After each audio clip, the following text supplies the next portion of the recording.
What is up, everybody? Bootman here, and we're back with another Marvel Snap video. And this video is a little bit different of a video. I don't usually do videos about, hey, should you get this new upcoming card and all that kind of stuff, but there's been so much talk about this brand new card coming next week, Arishem, and I don't think people are thinking about all of the different angles around it, all right? So I posted something on Twitter, the tweet kind of blew up a little bit, and I was like, you know what? I would be remiss if I didn't share it over on YouTube for anybody who's not following me on Twitter, and you should be, by the way.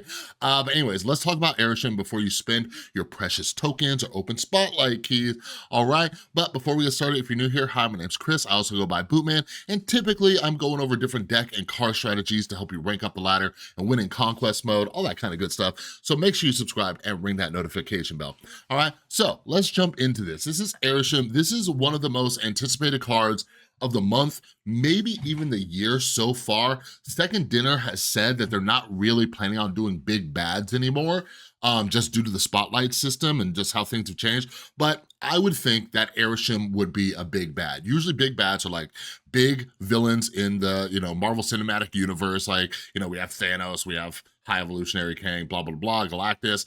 Galactus isn't coming till the Fantastic Four movie, which is gonna be sick, it sounds like. Anyways, Arishem, he has a very unique ability, which all of the big bads have, but they're not doing big bads anymore. So those of you who don't know what Arishem does is, right here, at the start of the game, +1 max energy, shuffle 12 random cards into your deck, okay? Very, very unique ability. You are now going to have a 24 card deck. That is doubling your deck size.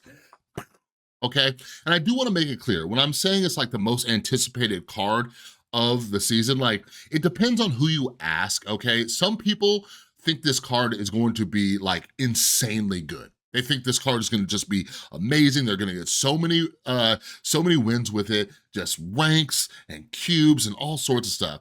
And those are the people I really wanna direct this at, okay? Now, a lot of other people, like myself, think this card's gonna be fun and interesting, okay? That is the reason why I'm getting this card. So I wanted to go over some of the points that I discussed over on Twitter to explain my thoughts about it, because this card isn't terrible. It's definitely not terrible, okay? But I wanted to discuss some things that some people aren't missing, all right? So the biggest benefit, in my opinion, is this right here.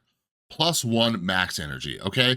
Energy cheat in this game has always been good, all right? Cost reduction and cheating out energy is good. Do you guys remember like 5 minutes ago when people were cheating out Professor X early, or literally like any terrible meta where people are cheating out Professor X early? Like, energy is good, all right? Now, that's probably the best part about the card. I don't know if there's anything else good aside from that, but something that I enjoy that, is good, but it's not super consistent, is card generation, okay? I think that's one of the main reasons I'm getting this card, is card generation. When you generate cards, okay, your opponent does not know your output range, okay? When you're snapping, they have no idea what to expect. Some of my favorite decks in the past have involved like the different Agents of S.H.I.E.L.D. cards, right? Like, like Nick Fury, Agent Coulson, stuff like that, because the other person just has no idea what you're working with. Do you have tech cards? Do you have cards that are gonna get, really big? They have no clue. So that is gonna be my favorite part about this card, and that's probably the main reason that I'm getting this card. Again, I don't know how good it's gonna be, but I love having random cards, all right? Now that we've talked about some of the benefits, okay, the energy, the card generation, now I wanna talk about the biggest downside, okay? One of the reasons I wanna talk about this is because for weeks, maybe even months, since this card was data mined, I've seen people just like, oh man, here's the deck that I'm gonna put them in. Look at my deck. Here's the deck. Here's the other cards that synergize so well with Arishem that I'm gonna do. That is one of the reasons why I am speaking to you right now, okay? Like, you guys, some of you who are newer here within the last few months or so, you don't remember what America Chavez used to be, all right? For those of you who, have been around for a minute, let's travel back in time. America Chavez, her play rate was insane. All right, like just putting her in decks. Now, putting her on the board was a different story, but why was America Chavez played so much in so many decks, okay? She was a 6/9 card that you would always draw on turn 6 of the game, never before then, okay? So the reason people put her in the deck was because she made it easier to get to your other cards, all right? You were basically playing an 11-card deck with America Chavez. She was pushing all of your cards to the front. Now, we're talking about Arishem, doing almost the exact opposite of what America Chavez did, okay? So we're talking about one of the most powerful effects in the game that they had to completely change to the new America Chavez, all right? One of the most powerful. Now we're talking about a card that does like almost the exact opposite.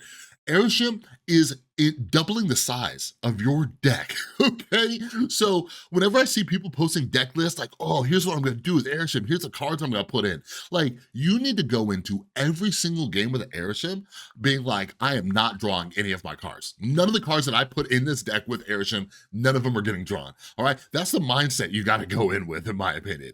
Like, I do have some opinions on what some good cards will be with him, but I just want to touch on that because you're not gonna see your combo cards that much. Like, let's think about it real quick. Let's talk about some cards that can help you draw your cards more. There's Crystal, all right? She draws an extra card for you and your opponent. You could use Magic. I even had somebody on my Twitter said, oh, well, I'm gonna put Adam Warlock. You're not listening to what I'm saying. Every single card you put in an Arishem deck is going to be a lot harder to find in that deck because you just doubled the size of it, all right? I've seen some people be like, oh yeah, I'm gonna put him in like a Thanos deck. And it's like, what? What? Now you just got really insane. Because what is that?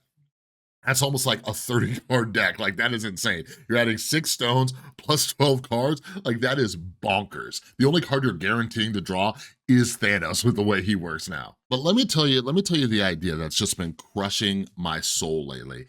And it's all the people who are just like, oh, this could be great with Loki. This could be great with Loki. And I'm just like, ugh, like, what?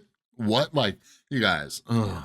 Like, I've been making fun of a lot of like cooks lately. Like, you're not cooking if you're tossing Loki in this deck. You're not. Like, Loki has been a card since October, I think it was. And like, all you're doing is it's like getting your opponent's deck as cheaper. Like, there's nothing creative or crafty going on there. Like, will it be good? Yeah, maybe, except for everything I just talked about that you're probably never gonna draw Loki. Well, you're gonna draw Loki, okay?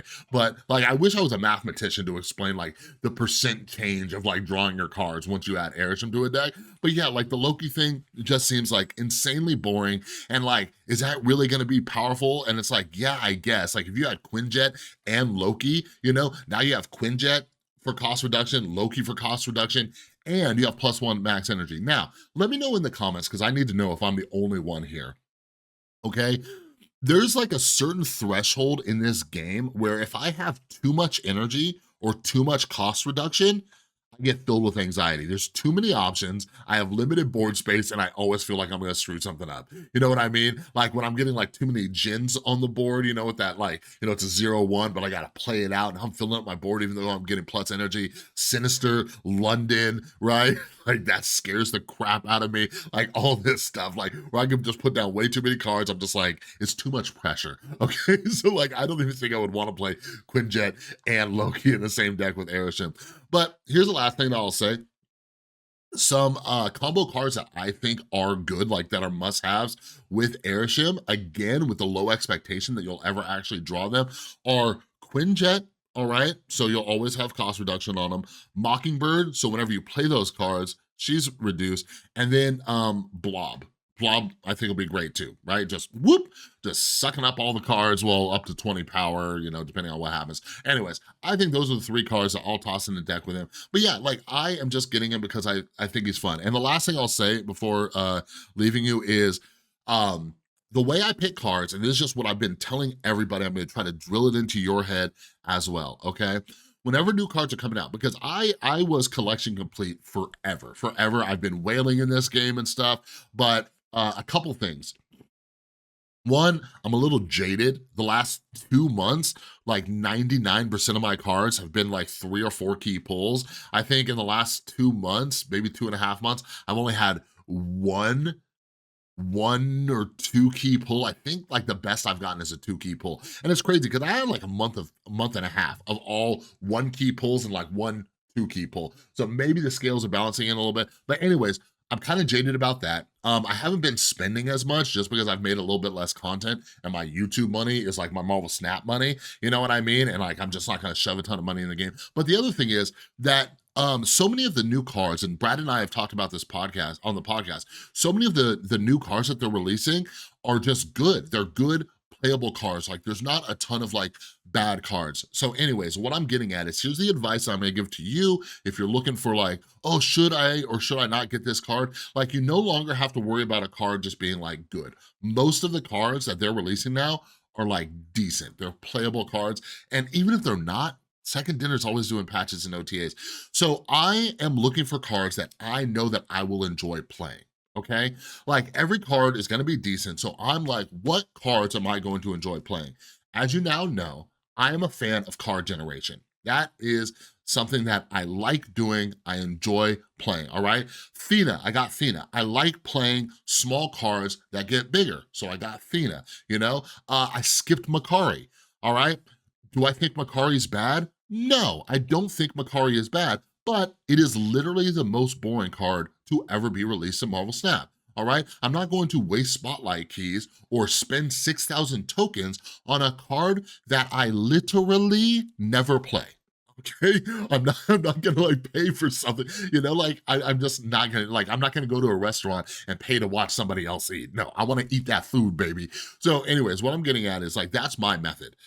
I look and like, I see what kind of decks I like playing. Does this card fit into one of those decks?